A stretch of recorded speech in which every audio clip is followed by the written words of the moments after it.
The snowstorm had blanketed the town in silence. Ice clung to the edges of windows, and winds howled down empty streets like forgotten cries from the past. Inside a dimly lit diner on the edge of town, a man stood behind the counter, wiping down tables that hadn't seen customers in hours. His hands were cracked from years of labor, and his apron bore stains from 1,000 meals served with love. He turned toward the entrance as the bell above the door jingled faintly. And there they were, 2 shivering children, soaked, starving, and scared, faces pressed against the glass like ghosts of poverty. That moment would change everything.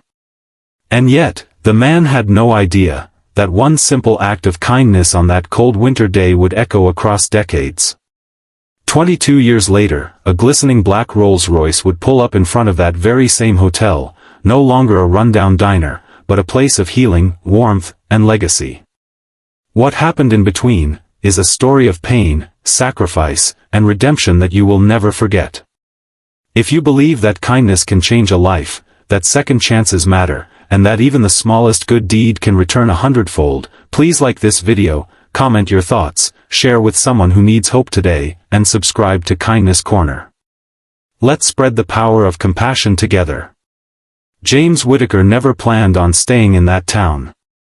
He had dreams once, of becoming a chef in a bustling city, of owning a cozy restaurant where music floated through the air like laughter. But life had different plans. After his mother passed and his younger sister fell into addiction, James dropped everything to care for his baby niece. With bills piling up and his dreams slipping further away each day, he took a job as a waiter and cook at a worn-down roadside diner. It wasn't glamorous, but it was honest. And in a town where faces passed like fog, James's presence became a quiet anchor, someone who remembered names, who listened without judgment, and who served not just food, but dignity. It was during one particularly brutal winter that he saw them, a boy around 11 and a girl barely 6. They huddled together outside the diner door, clothes thin and torn, eyes wide with the kind of fear only abandonment can teach. James felt something pierce through him, not pity, but recognition. He had been them once, after his father vanished and hunger became a regular visitor in their home. Without a second thought, he opened the door, waved them in, and set down 2 bowls of soup so hot they made the windows steam. He didn't ask for their names, didn't press with questions. He simply said, "Eat. You're safe here." The boy, cautious at first, broke a piece of bread and handed half to his sister. Her tiny hands trembled as she clutched the spoon. James watched from a distance, eyes moistening. Over the next hour, the children devoured the food, their silence speaking louder than words. James packed up extra sandwiches, slipped a 20 into the bag, and told them they could come by any time. They never did. That night, he waited until closing, staring at the door every few minutes. But the next morning, and the morning after that, they were gone. Still, the image of their faces remained with him, haunting, hopeful, and unfinished. Years passed. James kept working. The diner, once struggling, began to change. Locals started coming not just for the food but for the man who remembered their birthdays, who checked in on their sick relatives, who cooked for families who couldn't afford meals. When the owner decided to retire, James pooled every penny he had, took out a risky loan, and bought the place. He renamed it Whittaker's Haven. It wasn't just a restaurant anymore. It became a shelter during storms, a warm place for those without homes, a community kitchen on holidays. James still wore his apron, still cooked every dish with the same quiet grace, but now, it was his kitchen, his vision. But James's life wasn't without pain. His niece, whom he raised like a daughter, struggled through high school, faced depression, and eventually left for college on a scholarship, only to cut off contact for years. He never stopped writing to her. Every birthday, every Christmas, he sent a letter and a gift, praying she was okay.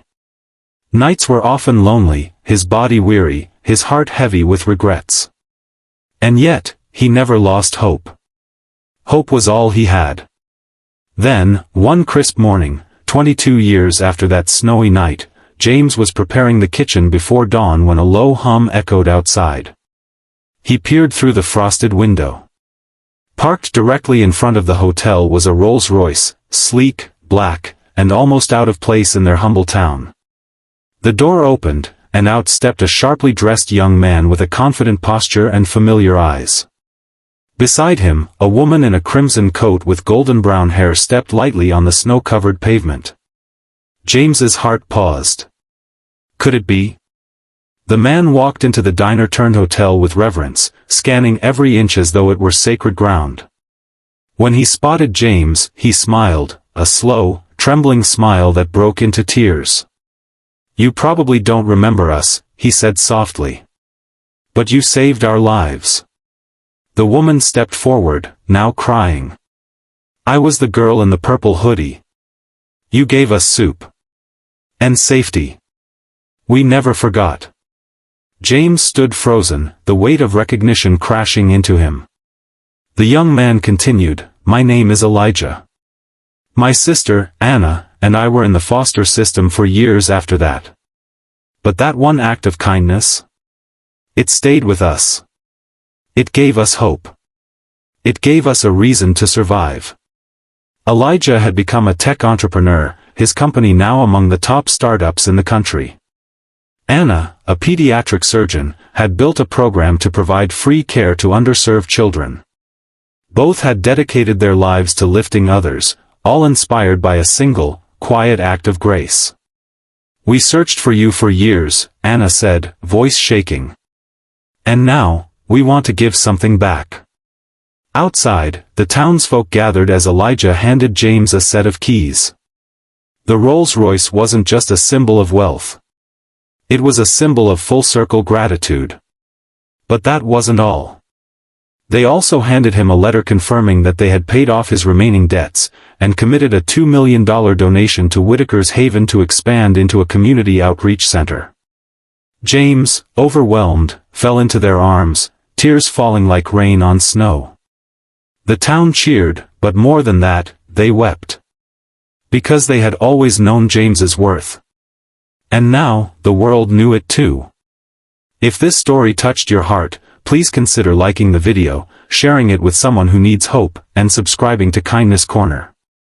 Let's remind the world that no act of kindness is ever wasted, and that love, in the end, always finds its way home. Special request, tell us in the comments, what's the kindest thing a stranger ever did for you? Your story might inspire someone else today.